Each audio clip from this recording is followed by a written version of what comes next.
দেখো আজকে ভাবছি ব্লগ বানাবো, বাড়ির ব্লগ ছোট করে। তো এই যে দেখো বাবাইকে মুড়ি দিয়েছি আর আলুর তরকারি, কাঁচা আলুর তরকারি করেছি। কাঁচা আলুর তরকারি গরম গরম খেতে খুব ভালো লাগে। তো দেখো এই যে মানে তার অল্প করে রয়েছে, আর অল্প করে রয়েছে তো আমার খাওয়া হয়ে গেছে। আর যে বাবাইকে দিলাম দেখো। আর এখানে মশলাপাতি সব এই যে রয়েছে দেখো, মানে উনানে রান্না করেছে। এই যে দেখো কড়াই কাগজ দেখো পেছনটা খালি হয়েছে, মানে গ্যাস কম আছে সেই জন্য মানে রান্না করলাম। আর এখানে যে দেখো মশলাপাতি সবই এখান থেকেই থাকছে, কারণ ভাবছি দুপুরে রান্নাগুলো সব উনুনেই করবো। এই আয় আয় রে। আর দেখো যতদিন শীত ছিল ততদিন মানে মানে এইভাবে শাড়ি পরাটা না একটা অভ্যেস হয়ে গেছে এইভাবে, কারণ শীত তো তাই। আর গরম দিনে কী হয় বলো তো, সবসময় শাড়িরা তো এইভাবে ছেড়ে রাখা গরম শাড়ি। তো এইভাবে মানে মাথায় যখন চাপা দিতে দেয় না, তখন মনে হয় শাড়িগুলো ছেঁড়া হয়ে গেছে, তার জন্য সে একটা অভ্যাস হয়ে গেছে। এই আয় ধরে দিয়েছি,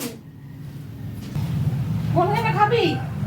এখানে খাবি, এখানে নিচে ওখানে ললি প্যাকেট করবো, এইখানে খাবো।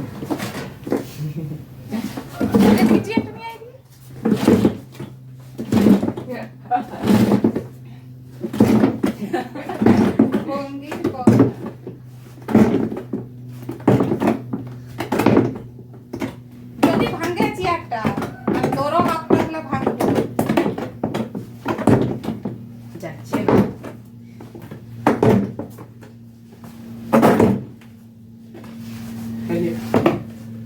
ভাঙবে না এটা, এইখানে খাওয়া হবে। এটা টেবিল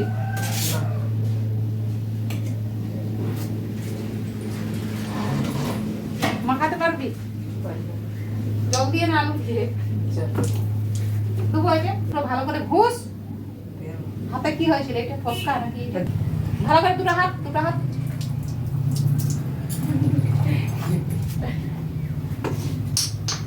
আরে তুই জারি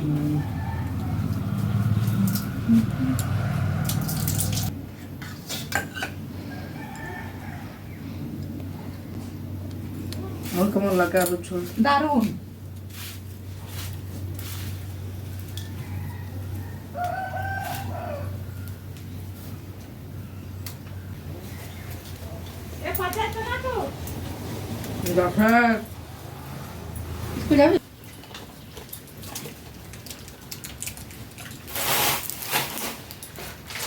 মারবে কামাবে কালকে স্কুলে মারবে তো কালকে মারবে না, এখন খাচ্ছিলে। কালকে রাত্রে ওরা প্রতিশোধ ওরা পড়াই লিখে প্রতিশোধ পেলে। তুই অন্যায় করে আসু, মাছ তো খাতেই অবস্থিতে। এটা খুলতে পারছি নিজে। সে করে তেলে দেবে আই তুমি সত্যি মু বলতে ওই নামটা মনে করি অনেকদিন করবেন কেন বুঝছে না দেখ কে মৌ ওকে জানো না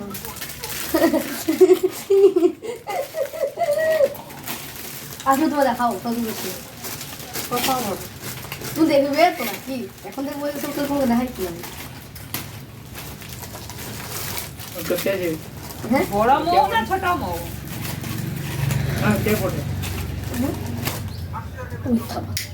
বলছি যাও দেখ না, গেলে তো ভালো হয়ে ফোনে নেট গিয়ে কি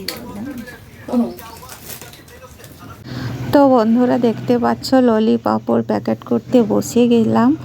আর ওই দেখো পাড়ার ছেলে এসেছে, তো ওকে সঙ্গে নিয়ে কাজটা হাতাবাদি করে সেরে নিচ্ছি। আমি এখন দেখো প্যাকেটগুলো চিট করছি, মানে জয়েন করে দিচ্ছি। তারপরে আবারও অনেক কাজ আছে। অনেক সময় অনেক কিছু আমাকে বানাতে ইচ্ছে করে যে বানিয়ে আমি দোকানে বিক্রি করব, কিন্তু সময়ের অভাবে সেটা হয়ে ওঠে না। আর দেখো ললিপপের প্যাকেটগুলো করা হয়ে যাওয়ার পর আমি এদিকে ঝাঁট দিয়ে নিচ্ছি, বাইরেগুলো আরেকবার ঝাঁট দিয়ে নিই। তারপর এবারে রান্না বসাতে হবে। ওদিকে বাবাইকে আবার একটু বাজারে পাঠাতে হবে, কারণ বাবাই তো মাংস ছাড়া ভাত খায় না। তো মাংস আনতে যাবে, আবার হয়তো দু একটা কিছু দরকারি জিনিসও লাগবে, সেগুলো আনতে যাবে। তো আমি এখন ঝাড় দিয়ে এগুলো পরিষ্কার করে নিই, যেহেতু বাইরে রান্না হয় তো সেই জন্য মানে পাতা পড়ে গাছ থেকে খুব কেমন যেন এজে বেজে দেখায়। হাঁড়িটাতে ছাইটা লিবে আর এই যে একটু রোদের মধ্যে রাখবো, তাহলে হাঁড়ির তলাটা শুকিয়ে যাবে। তো হ্যালো গাইস,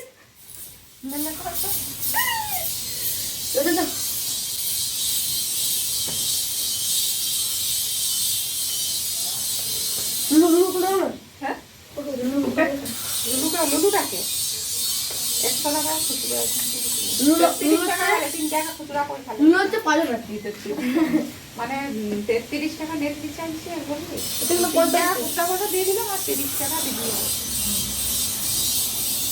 পড়লি গেল কোনটা দুটো কালে নি 50 60 টাকা নোট পাবেন এই করবে নাকি 70 সব টাকা ওকে 100 টাকা নোট পাবেন 80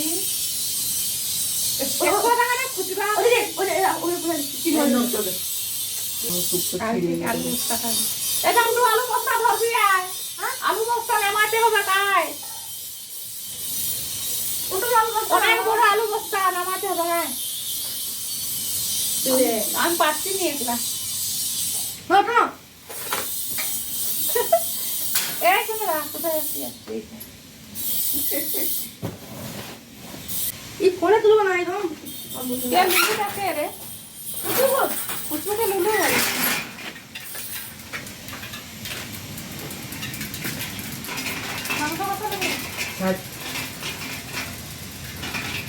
তো বাবাইকে বাজারে পাঠিয়ে দিলাম দেখো, আর দুই ছেলেকে নিয়ে খুব মজা করে এই সময়টা কাটছে আজকের দিনটা, সেটা তোমরা দেখতেই পাচ্ছ। এখন আমি কাটাকুটোগুলো করব, সবজিগুলো ঠিকঠাক করে নিচ্ছি, কার সাথে কার রান্না হবে সেই জন্য সব হাতের কাছে রেডি করে নিয়ে আর ওদিকে উনুনটা ধরিয়ে মানে ভাত বসিয়ে দিতে হবে দুপুরে রান্নার জন্য। তো কি বলো তো বন্ধুরা, আমরা যখন নিজেদের মধ্যে কথা বলি তখন কিন্তু ট্যালেন্টটা একটু কথা বলার অন্যরকম, আর যখন তোমাদের সঙ্গে কথা বলি তখন কিন্তু কথা বলার ট্যালেন্টটা একটু অন্যরকম হয়ে যায়, তাই না? তো যাই হোক বন্ধুরা, দেখো আমি দুপুরে রান্নার জন্য প্রস্তুতি নিয়ে বসে গেছি। শাক কাটা হয়ে গেল, শাকের উপর কটা মূলা কুচিয়েও দেখো দিয়ে দেবো, তাহলে শাকের ভাজাটা খেতে খুব ভালো লাগে। আর মূলো খেলে কি হয় বলো তো, একটু হজমের কাজ করে, তাই না? তো যাই হোক বন্ধুরা, আজকের ভিডিওটা এই পর্যন্তই। আমি মানে এটুকুই আজকে তোমাদের সাথে শেয়ার করলাম। আর এই যে দেখো ভাত বসিয়ে দিলাম, সবাই চলে এসো দুপুরে আমার বাড়িতে রান্না খেতে। টাটা বন্ধুরা, দেখা হচ্ছে নেক্সট ভিডিওতে।